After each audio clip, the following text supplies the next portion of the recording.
복음 6장 9절로부터 13절 우리 한 목소리로 다 같이 봉독합니다. 시작. 그러므로 너희는 이렇게 기도하라. 하늘에 계신 우리 아버지여, 이름이 거룩히 여김을 받으시오며 나라가 임하시오며 뜻이 하늘에서 이루어진 것 같이 땅에서도 이루어지이다. 오늘 우리에게 일용할 양식을 주시옵고 우리가 우리에게 죄 지은 자를 사하여 준 것 같이 우리 죄를 사하여 주시옵고 우리를 시험에 들게 하지 마시옵고 다만 악에서 구하시옵소서. 나라와 권세와 영광이 아버지께 영원히 쌓옵나이다. 아멘. 매주마다 주기도문을 좀 살펴보고 있는데 설교를 들으면서 어떤 마음이 좀 드시나요? 주기도문이 쉽게 할 수 있는 기도가 아닌 것을 다시 한번 새삼스럽게 깨닫습니다. 삶이 기도가 될 때 그 기도가 주님께 연락되어질 터인데 우리의 삶과는 너무나 괴리된 그런 기도를 드리고 있지 않은가. 시간마다 저에게 또 우리 모두에게 주시는 하나님의 귀한 음성을 듣게 될 터인데 주기도문은 먼저 하늘에 계신 우리 아버지요 그러면서 우리의 기도를 받으시는 대상에 대한 얘기가 나옵니다. 그리고 앞에 세 가지는 하나님에 대한 기도입니다. 그리고 뒤에 세 가지가 우리 삶에 관한 기도인데 그 첫 번째 시간이 우리에게 일용할 양식을 달라는 기도였습니다. 그리고 오늘 두 번째 시간은 바로 가장 어렵고 어떻게 보면 가장 날카로운 기도라고 할 수 있습니다. 뭡니까? 우리가 우리에게 죄 지은 자를 사하여 준 것 같이 우리 죄를 사하여 달라는 기도입니다. 어떻게 생각하십니까? 정말 하나님께서 우리가 우리에게 죄 지은 자를 사하여 준 것 같이만 우리 죄를 사하여 주시기를 원합니까? 아니면 나는 형제를 향해서 자매를 향해서 그 죄를 다 사해 주지 않지만 주님은 나에게 온전한 죄 사함을 주기를 원하십니까? 이게 쉬운 기도가 아니에요. 솔직히 이 문장은 우리가 가장 피하고 싶은 그런 기도일 수 있습니다. 그래서 그랬는지 예전에 주기도문송이라고 있었잖아요. 하늘에 계신 아버지 이름 거룩하사. 그 기도 보면 가사 안에 우리 죄를 사하여 달라는 기도 있는데 그 앞에 있는 내가 남을 용서한 것 같이라는 조건절은 그 가사에 없어요. 왜 그럴까요? 너무 불편하거든요. 그래서 순서로 보면 나는 누군가를 향하여 용서하고 싶은 마음이 없는데 하나님이 그것과 같이 나를 용서해 달라는 것이 얼마나 어렵고 힘든 고백입니까? 그래서 이 기도가 어려운 거예요. 그런데 예수님은 우리의 마음을 뻔히 알면서도 이 문장을 빠뜨리지 않아요. 왜냐하면 이 기도는요, 용서를 요구하는 기도가 아니라 용서받은 자의 삶을 점검하는 기도이기 때문에 그래요. 다시 말하면 정말 주님 앞에 용서를 받은 자들은 이렇게 살아야 되고 이런 기도를 드려야 된다는 그 내용인 거예요. 오늘도 한 세 가지로 이 기도 안에 담긴 의미를 살펴볼 터인데 저도 여러분도 이 말씀을 듣는 것으로 그치지 아니하고 이 말씀을 따라 순종하며 용서하고 사랑하며 살 수 있는 우리 모두가 되어지기를 주님으로 축복합니다. 이 기도의 첫 번째 의미는 죄의 빚을 탕감해 주겠다는 결단이 담긴 기도라는 것. 사실은 이 기도문을 살펴보기 전에 죄에 대해서 한번 살펴볼 필요가 있어요. 성경에 보면 죄에 대해서는 여러 가지 표현으로 나오거든요. 근데 오늘 본문에 나오는 마태복음 6장의 죄는요, 빚이라는 뜻을 갖고 있는 헬라어예요. 빚진 자 있잖아요. 그래서 따라서 기도는 이렇게 드려지는 거예요. 하나님, 우리가 우리에게 빚진 자의 빚을 탕감해 준 것 같이 주여 우리의 빚을 탕감해 주옵소서라고 기도하는 거예요. 그러면 우리가 남을 용서하지 않으면 주님 우리를 용서하지 않을까요? 그런 뜻은 아니에요. 그러면 이 기도는 잘못된 기도예요. 우리 죄는 이미 예수 그리스도께서 십자가에서 다 용서해 주신 줄 믿습니다. 완전히 용서를 받았어요. 그래서 칼빈은 기독교 강요에서 이런 말 합니다. 그리스도는 우리의 죄를 반쯤이 아니라 완전히 사하셨다. 하나님 앞에서 그분의 피로 갚이지 않는 빚은 하나도 남지 않는다. 우리의 모든 죄의 빚은 십자가로 말미암아 다 갚아졌어요. 그래서 우리는 용서받기 위해서 용서하는 사람들이 아닙니다. 꼭 기억하세요. 이미 용서받았기 때문에 용서할 수밖에 없는 사람들이라는 걸. 여러분, 이 순서가 뒤바뀌면 복음은 도덕이 되어지고 은혜는 조건이 되고 맙니다. 이처럼 용서는 구원의 조건이 아니라 구원의 증거인 것입니다. 그런데 우리는 왜 그러면 우리가 우리에게 죄 지은 자를 용서하여 준 것 같이 우리의 죄를 용서해 달라고 기도해야 될까요? 그 기도의 근거가 마태복음 18장에서 찾을 수 있어요. 우리 18장을 한번 찾아보겠습니다. 거기 보면 한 왕이 등장을 해요. 그런데 그 왕한테 1만 달란트의 빚을 진 사람이 나옵니다. 그 1만 달란트는 당시 한 사람이 평생을 갚아도 못 갚는 엄청난 양의 빚입니다. 그 어마어마한 돈을 빚진 자가 왕 앞에 서 있는 것입니다. 그런데 이 사람이 왕 앞에 빕니다. 울고불고 불쌍한 척하니까 임금이 너무 불쌍해가지고 그래?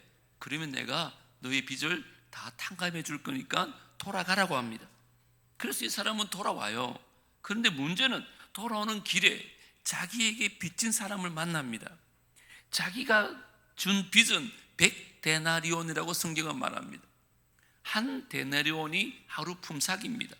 그러니까 한 3달치 되는 적지는 않은 돈이지만 자기가 탕감받는 1만 달란트에 비하면 아무것도 아닌 아주 작은 금액인데 그는 그 사람의 멱살을 잡습니다. 자네 잘 만났네. 당장 내 돈을 내놓으라고 고함을 지르기 시작합니다. 그래서 이 사람이 애원하면서 내가 반드시 갚을 거니까 시간을 좀 달라고 사정을 하는데도 불구하고 그 사람을 감옥에 쳐넣습니다. 문제는 그 광경을 지켜본 어떤 사람이 왕에게 가서 그 얘기를 전합니다. 여러분, 그 얘기를 들은 왕의 마음은 어떨까요? 뭐라고? 내가 1만 달란트의 빚을 탕감해 줬는데 고작 100데나리온 빚을 탕감해 주지 않고 감옥에 넣었다고? 그 사람 다시 데려옵니다. 그러고는 왕 앞에 섭니다. 그때 왕이 한 말이 33절입니다. 내가 너를 마음같이 불쌍히 여김과 같이 너도 내 동료를 불쌍히 여김이 마땅하지 아니하냐? 네가 뭐 잘나서 내가 1만 달란트를 탕감해 준 거 아니야? 네가 너무너무 애처롭고 너무너무 불쌍해서 평생을 갚아도 못 갚을 것 같아서 내 빚을 탕감해 줬는데 고작 100데나리온을 탕감하지 못한다고 그렇게 말하는 거예요. 그러면서 예수님께서 이 비유로 하신 말씀이거든요. 마지막 결론이 이렇게 말합니다. 다 같이 한번 35절 읽습니다. 시작. 너희가 각각 마음으로부터 형제를 용서하지 아니하면 나의 하늘 아버지께서도 너희에게 이와 같이 하시리라. 결국 이 사람은요 다시 감옥에 갇히고 맙니다. 여러분, 여기 1만 달란트의 빚은요 우리가 하나님 앞에 지은 죄의 빚입니다. 그리고 100데나리온의 죄의 값은 사람, 가족이나 성도들, 이웃에게 지어진 빚의 값입니다. 저와 여러분들은 하나님 앞에 1만 달란트의 빚을 용서받은 사람인데 어떻게 우리에게 고작 100데나리온 잘못한 가족이나 이웃을 용서하지 않을 수 있냐? 주님 이렇게 말씀하는 것입니다. 이 말씀은 용서하지 않으면 구원받지 못한다는 협박이 아닙니다. 용서하지 않는 삶은 내가 받은 용서를 아직도 모른다는 증거라는 것입니다. 내가 받은 용서가 어떤 용서인지 알면 반드시 용서하게 되어 있다는 거예요. 존 오웬 목사님이 이런 말씀하십니다. 용서받았다고 고백하면서 용서하지 않는 삶을 산다면 그 사람은 은혜를 말로만 알고 있을 뿐 마음으로는 알지 못한 것이다. 무슨 말일까요? 진짜 내가 받은 용서를 아는 사람은 진짜 용서하며 산다는 거예요. 우리가 하나님 앞에서 완전한 용서를 받았다면 내게 잘못한 형제도 용서하며 살아야 하나님 나라의 백성다운 삶이라는 것입니다. 그런데 나는 하나님 앞에서 엄청난 완전한 용서를 받았으면서도 내가 내게 잘못한 사람을 끝까지 용서하지 않는다면 과연 용서받은 하나님의 자녀라고 할 수 있겠느냐? 그렇게 말씀하는 것입니다. 우리가 드리는 나의 죄를 용서해달라는 이 기도는 바로 죄의 빚을 탕감해 주겠다는 결단이 담긴 기도인 것입니다. 우리가 이 기도 들을 때마다 형제의 잘못을 용서하고 사랑할 수 있는 우리 모두가 되어지기를 다시 한번 주의 이름으로 축복합니다. 그래야 이 기도가 제대로 된 기도란 거예요. 마음에는 용서할 마음 전혀 없으면서 이 기도 아무리 한들 이 기도가 하나님 앞에 상달되겠느냐는 거예요. 두 번째, 이 기도는요 우리 힘으로 할 수 있는 게 아니에요. 그래서 예수 그리스도의 가치를 실현하는 기도라는 거예요.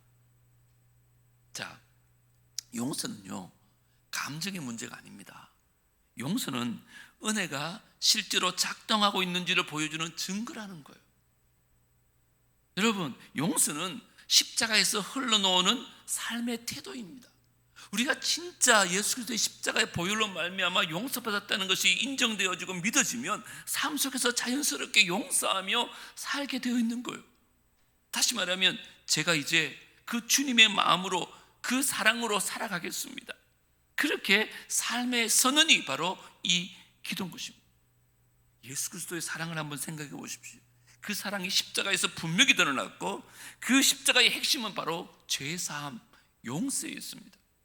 요한복음 3장 16절 너무 잘 알잖아요. 하나님이 세상을 이처럼 사랑하셨대요. 저 여러분을 너무너무 사랑하셨대요. 그래서 하신 일이 뭐예요? 독생자를 보내주신 것입니다. 아무 죄 없으신 예수님이 이 땅에 오신 거예요. 그리고 그분이 우리 죄를 위해서 십자가에 죽으신 거예요. 이는 그를 믿는 자마다 뭐 한다고요? 멸망하지 않고, 우리는 죄로 말미암아 영원히 멸망해야 되는데 우리의 모든 죄를 용서하시고 영생을 얻게 하려 하심이라. 요한복음 3장 16절을 보면 분명히 말합니다. 우리가 하나님을 먼저 사랑한 게 아니래요. 우리는 죄인이었어요. 우리는 하나님과 원수였어요. 근데 하나님 우리를 사랑하셔서 하나밖에 없는 아들을 내어주신 거예요. 그리고는 그 사랑은 우리의 모든 죄를 십자가로 다 덮어버리는 용서의 사랑이 있어요. 지금도 예를 들어서 제 허물을 여러분이 안다면 제가 감히 이 강단에서 말씀 전할 수 있겠습니까?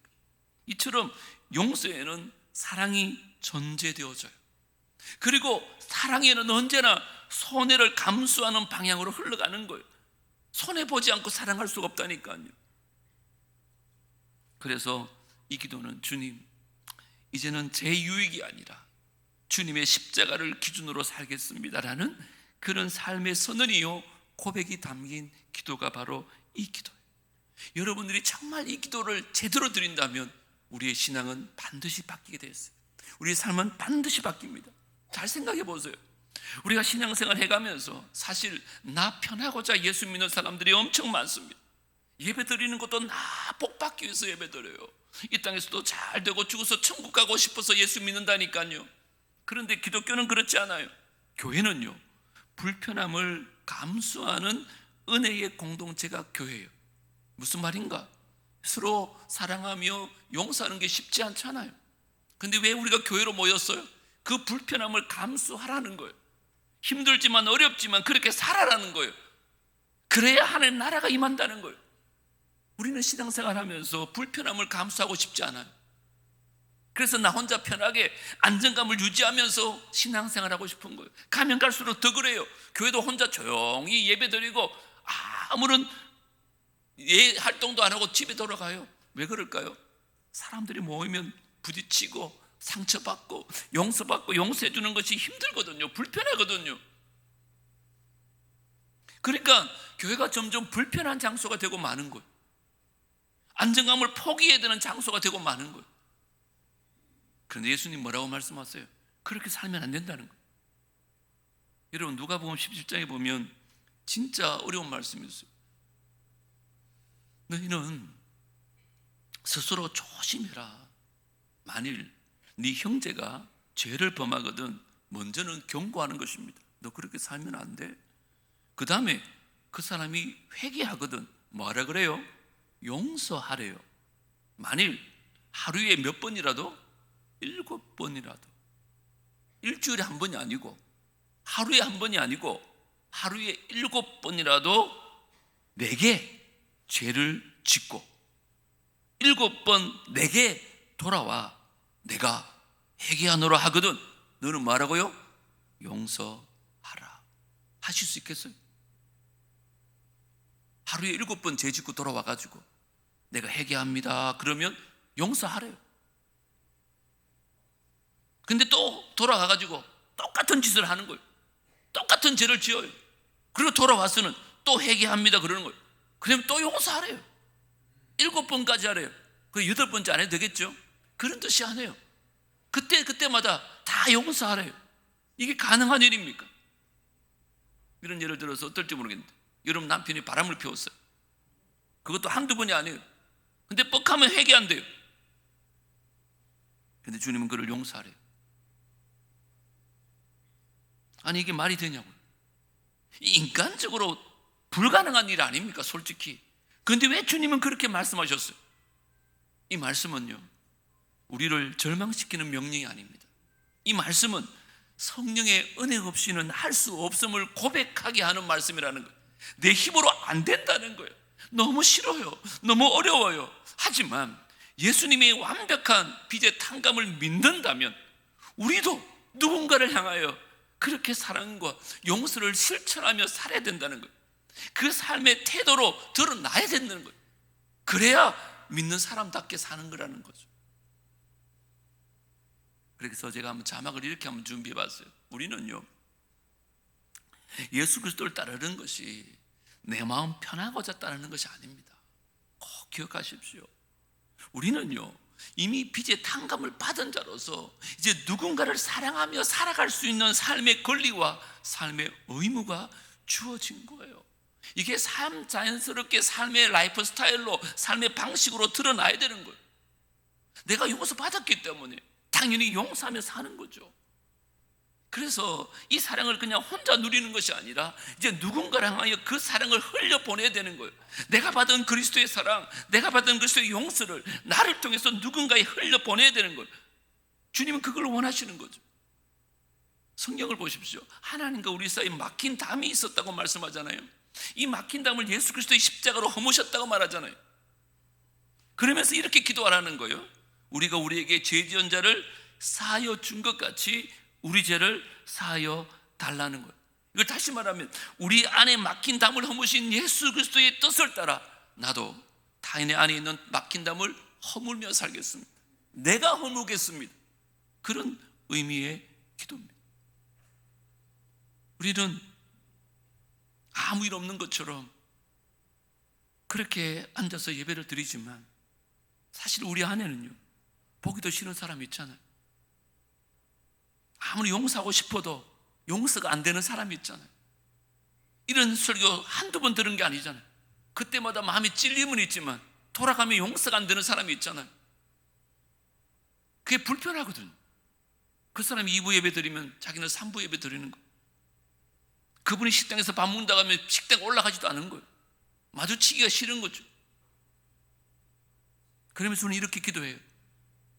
주님, 우리가 우리에게 죄 지은 자를 사하여 준 것 같이 우리 죄를 사하여 주십시오. 그 기도가 하나님께는 어떻게 들릴까요? 이미 고인이 되신 오카노 목사님께서 평소에 하신 말씀 가운데 이런 말씀이 있어요.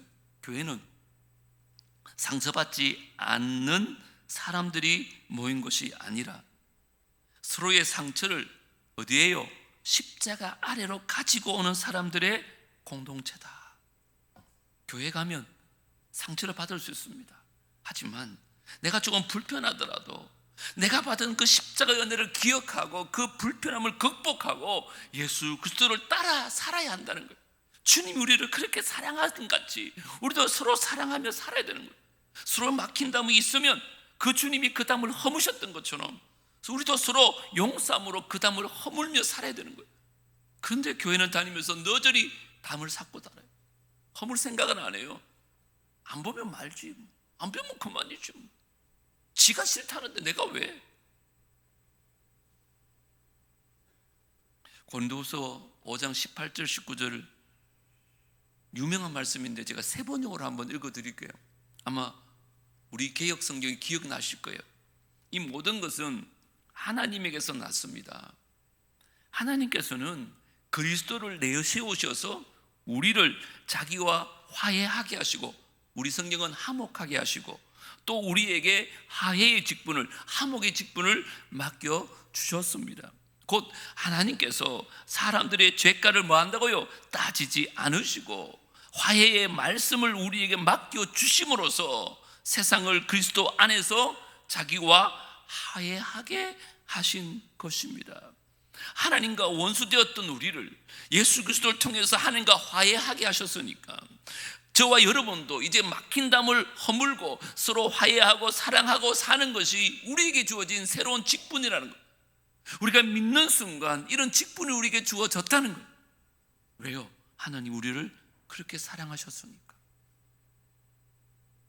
에베소서 4장 32절도 제가 읽어드립니다.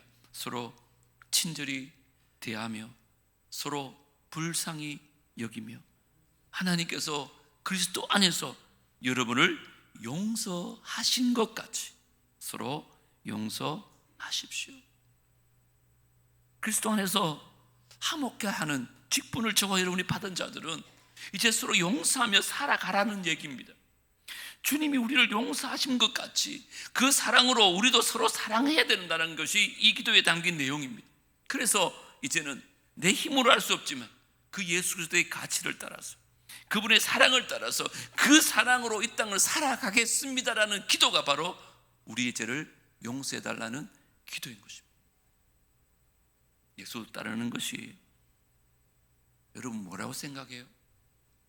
여러분 교회 와서 주님을 섬기는 것이 최종의 목표가 뭘까요? 저는 그리스도의 성품을 담는 것이라고 생각합니다. 주님을 닮은 작은 제자가 되어지는 거예요. 작은 예수가 되어져야 돼요. 예배 드리는 것 당연히 중요하죠. 말씀 듣는 것, 우리가 함께 공동체로 이루어 살아가는 것 중요하죠. 하지만 그 모든 여정과 과정을 통해서 우리가 이루어가야 될 삶의 방향성은 바로 예수와 같이 되겠다는 것입니다. 예수님을 닮아가겠다는 것입니다. 내가 작은 예수가 되어서 이 땅을 그 사랑으로 살아가겠다는 것입니다. 그게 예수 믿는 것입니다. 저 여러분 어떻게 살아가고 있나요? 우리와 주님 사이에, 하나님 사이에 십자가가 서가지고 그 보혈의 피로 하나님과 화목하게 됐잖아요. 이제 저와 여러분 사이에, 사람과 사람 사이에 세워진 그 십자가의 보혈로 말미암아 화목해 되어져야 되는 거예요. 그냥 인간적인 눈으로, 그냥 죄를 지적하는 눈으로 상대를 보는 것이 아니라 그 십자가를 통해서 상대를 보는 거예요. 주님이 그 상대를 다 용서하셨잖아요. 그러면 나도 그 십자가를 통해서 용서할 수 있어야 되는 거예요. 이게 오늘 우리의 기도입니다. 그런데 우리는 서로를 향해서 정죄하기 바쁩니다. 한두 번은 몰라도 세 번은 안 된답니다. 그런데 성경은 분명히 말합니다. 너희들이 용서받은 같이 서로 용서하며 살아라. 내가 너희를 사랑한 것 같이 너희도 서로 사랑하며 살아라. 여러분, 마음이 편한 신앙생활, 우리의 가치만 드러나는 신앙생활, 그냥 나 혼자 잘 먹고 잘 살겠다는 신앙생활에서 벗어나야 합니다. 이제 예수 그리스도의 가치를 가지고 서로 사랑하며 살아갈 수 있는 저와 여러분 되어지기를 주님으로 축복합니다. 우리 힘으로 되지 않지만 주님이 그렇게 하셨기 때문에 우리도 그렇게 살아야 되는 것입니다. 그래서 마지막으로 이 기도 가운데 담긴 귀한 지원이 있어요. 재용서의 개념은 반드시 희생을 동반한다는 것입니다. 자, 조금 전에 살펴봤던 1만 달란트의 빚을 변제해 줬던 왕은 얼마를 손해본 거예요? 1만 달란트를 손해본 겁니다. 손해보고 용서한 거예요. 한 푼을 받잖아요. 용서를 하는 것은 빚을 탕감해 준다는 것은 반드시 희생을 동반할 수밖에 없어요. 그런데 우리는 희생하려고 하지 않아요. 우리는 주 그리스도의 십자가로 용서받았고 그 희생으로 말미암아 제사함 받았는데 우리는 서로를 향하여 희생하려고 하지 않아요. 그러니까 용서가 되지 않는 거예요. 그러니까 사랑되지 않는 거예요. 예수 그리스도가 이 땅에 오신 것, 여러분, 이게 말이 되지 않습니다. 아니, 하나님 어떻게 인간의 몸을 입고 오실 수 있을까요? 이런 예가 조금 죄송한 예인데, 제가 모르타니아 땅에서 그 아이들과 살아라면 못 살겠어요. 한 번쯤 여행은 다녀올 수 있어도 못 살겠다니까. 시장 가니까요, 냄새가 악취가 얼마나 나든지 한순간은 마스크 없이 견딜 수가 없겠더라고요. 이 땅을 살면서 그 땅에 가는 것도 쉽지 않은데 하나님께서 하늘 영광 부르시고 이 땅에 인간의 몸을 입고 오셨다. 이건 엄청난 희생입니다. 그냥 오신 것으로 끝납니까? 십자가에 달리셨어요. 그분은 죽음을 경험하지 않아도 되는 죄가 없으신 분이에요. 그런데 그분은 죽으셨어요. 그것도 피 흘려 죽으셨어요. 왜요? 우리 죄 때문에. 우리를 사랑하기 때문에. 우리 죄를 용서하려고 그 희생을, 대가를 지불하신 거잖아요. 그 사랑으로 우리는 용서받았잖아요. 그 모든 희생이 우리 삶 속에 녹아있다면 이제 우리도 그렇게 희생하며 사랑하며 살 수 있어야 한다. 성경은 그래야 그리스도입니다. 그래야 네가 작은 예수다. 그렇게 말씀하고 있는. 하지만 이 땅의 문화는 어떻습니까? 사회적 분위기는 어떻습니까? 사회적 가치는요, 희생하며 사는 것, 멍청하며 사는 거라고 말해요. 그렇게 살면 안 된다고 말합니다. 끝까지 조금 더 챙기라고 말합니다. 내 이득을 챙기라고 말합니다. 내 것을 챙기라고 말합니다. 그게 더 나은 가치라고 가르쳐 있습니다. 그런데 예수님은 정반대의 가치를 말하고 있습니다. 너희들은 그렇게 살면 안 된다는 것입니다. 세상은 자기의 가치를 따라 살지 몰라도 너희들은 희생하며 살아야 된다는 것입니다. 세상 사람들은 나의 이익을 위해 살지 몰라도 너희들은 손해보며 살라는 것입니다. 이게 쉽지 않습니다. 그래서 주님께서 먼저 그 사랑의 본을 십자가에서 보시고 그 십자가 아래 교회를 세우시고 다른 사람들은 몰라도 교회 공동체 안에 있는 그리스도인들만큼이라도 이 시대를 따라가지 말고 말씀을 쫓아 살라고 명령하시는 것입니다. 여러분, 교회 공동체를 이루다 보면 본의 아니게 상처를 주기도 하고 상처를 받기도 합니다.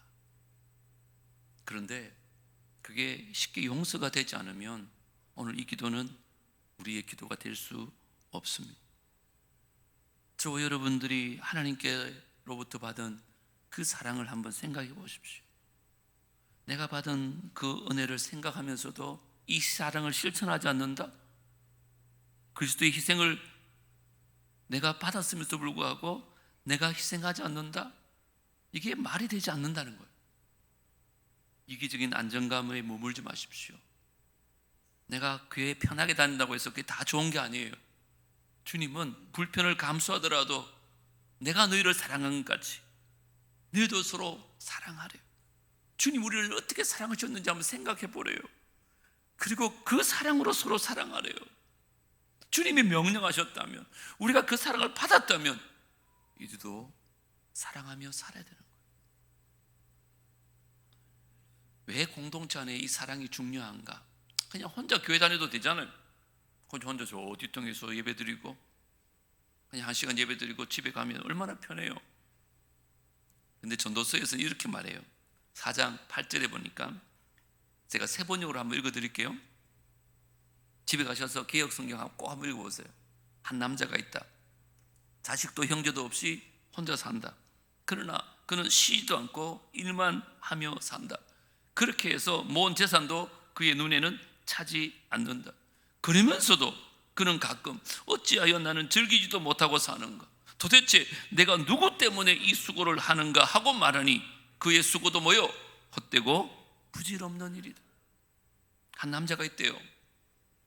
이 남자는요 혼자 열심히 해서 돈을 많이 벌었어요. 근데 어느 날 생각해 보니까 너무너무 무의미한 거예요. 아니 내가 왜 이러고 살지? 아니 내가 뭐 때문에 이러고 살지? 이게 내게 무슨 의미가 있는가? 왜요? 혼자기 때문에 그래요. 혼자기 때문에 아무런 많은 부도 아무런 의미가 없는 거예요. 그러면서 했던 말이 9절이에요. 혼자보다는 둘이 더 낫다. 왜요?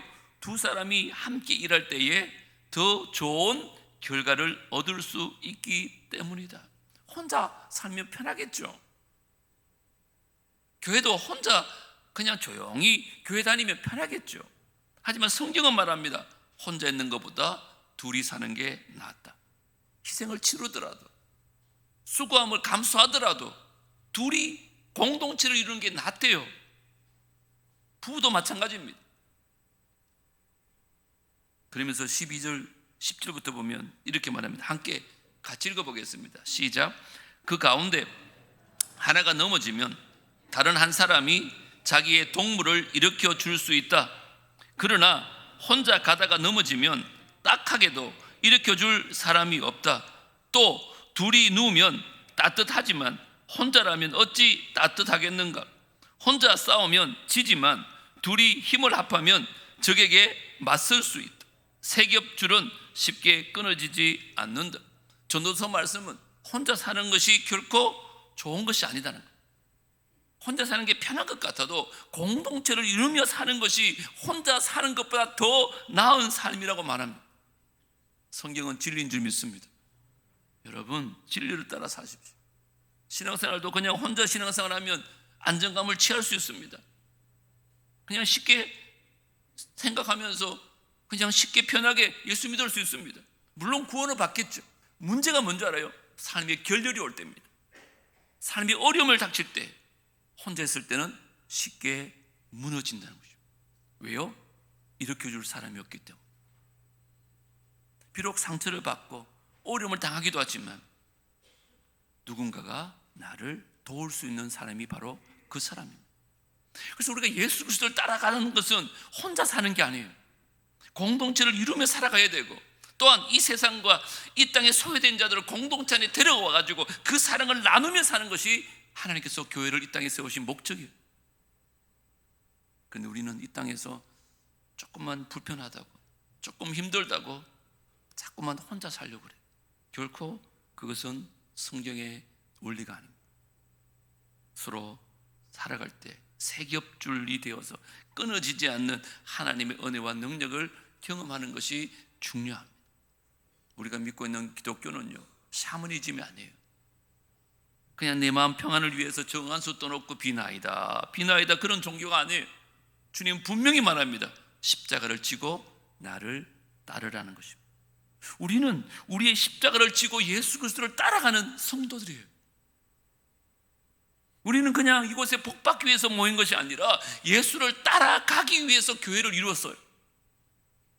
그러면서 우리 삶의 현장과 우리 삶의 자리에서 때로는 희생을 감수하고 때로는 마음을 내어줘야 할 때는 우리가 그 길을 따라서 주님이 걸으셨던 것처럼 주님의 길을 걸을 수 있어야 돼요.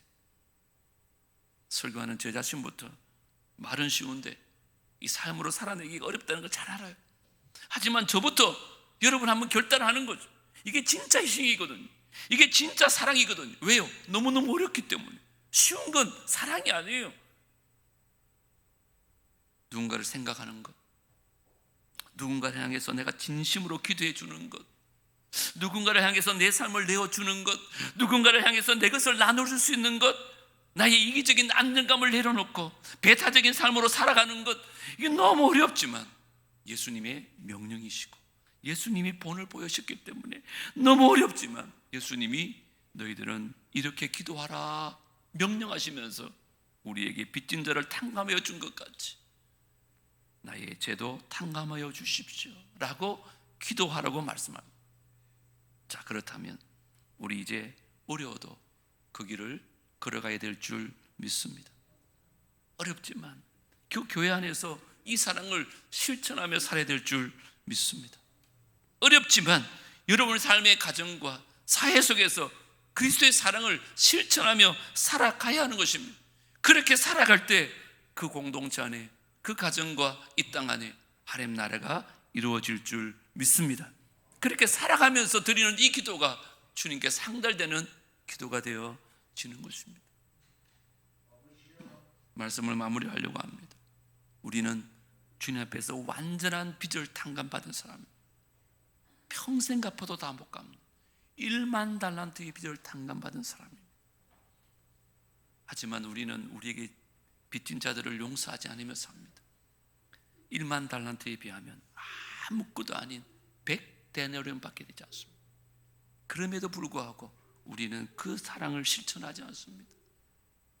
여러분, 오늘 이 말씀 들으면서 혹여나 여러분 마음 안에 찔리는 것이 있거나 막힌 담이 보여지면 여러분이 허무시면 됩니다.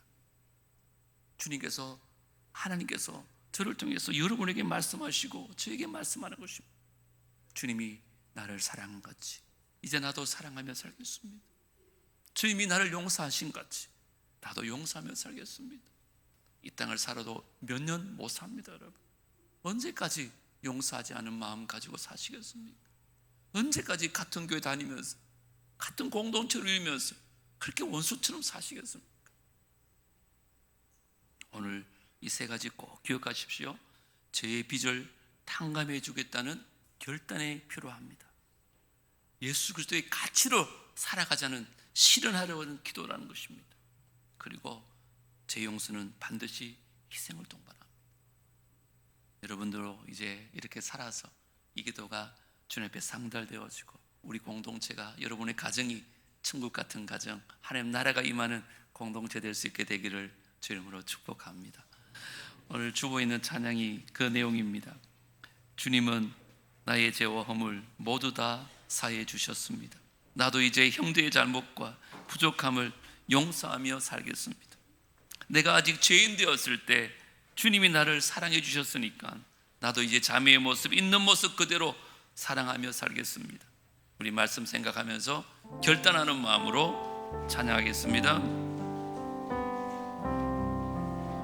주님은 나의 죄와 허물, 주님은 나의 죄와 허물 모두 사해 주셨으니 나도 형제의 잘못과 부족함 용서하기 원해요. 다시 한번 할까요? 주님은 나의 죄와 허물을, 주님은 나의 죄와 허물 모두 사해 주셨으니 나도 형제의 잘못과 부족함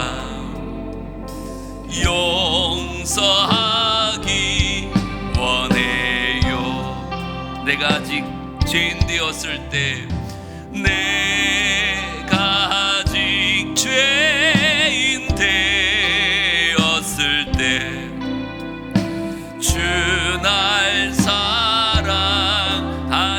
사랑하셨으니 나도 자매의 모습 있는 그대로, 나도 자매의 모습 있는 그대 사랑하기 원합니다.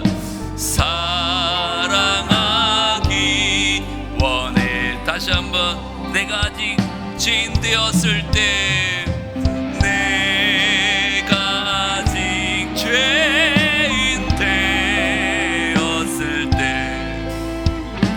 주 날 사랑하셨으니 나도 자매의 모습 있는 그대로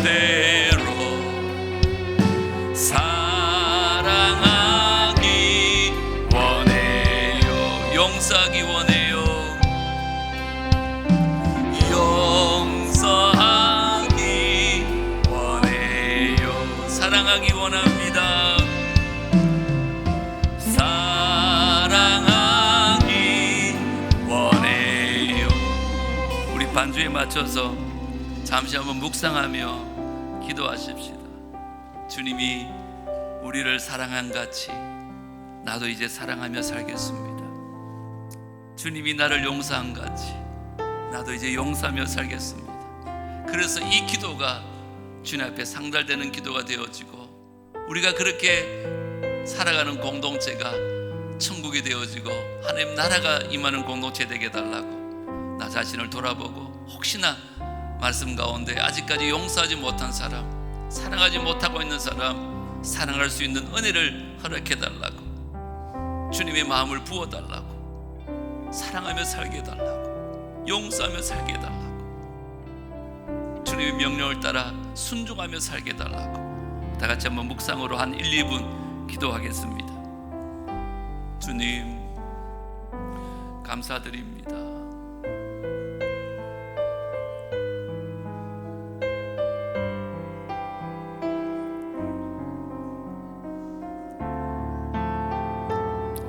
주님, 우리 모두에게 주님 은혜를 부어주십시오. 주님,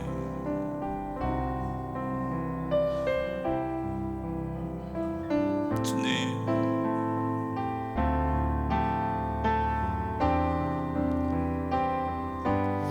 아버지, 아버지,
하나님,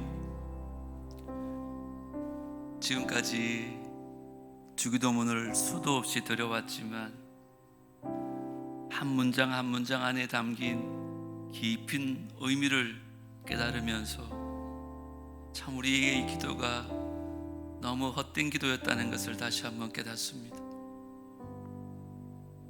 우리 죄를 용서해달라는 기도는 많이 하지만 내가 내게 죄 지은 자를 사하여 준 것 같이 내 죄를 사하여 달라는 기도만큼은 참 어려운 기도입니다.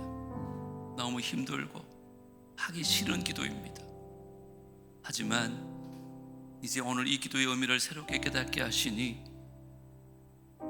서로의 죄를 빚을 탕감해 줬다는 결단의 기도가 되게 하여 주시옵소서. 내 힘으로 안 되지만 주님이 우리를 사랑하셨기에 예수 그리스도의 가치를 실현하며 살아가는 기도가 되게 하여 주시옵소서. 주님 우리를 사랑하시기 위해서, 주님 우리를 용서하기 위해서 엄청난 대가를 지불하며 희생을 하셨습니다. 우리도 이제 희생하며 불편함을 감수하며 그렇게 용서하고 사랑할 때 우리 가정이, 우리 교회가 천국 같은 가정, 천국 같은 교회가 되어질 줄 믿습니다. 우리 힘으로 될 수 없음을 다시 한번 고백합니다. 성령님 은혜 주시어서 아직까지 용서되지 않는 사람 용서하며 살게 하여 주시고, 아직까지 막힌 담이 있다면 내가 먼저 그 담을 허물며 살아가게 하여 주시옵소서.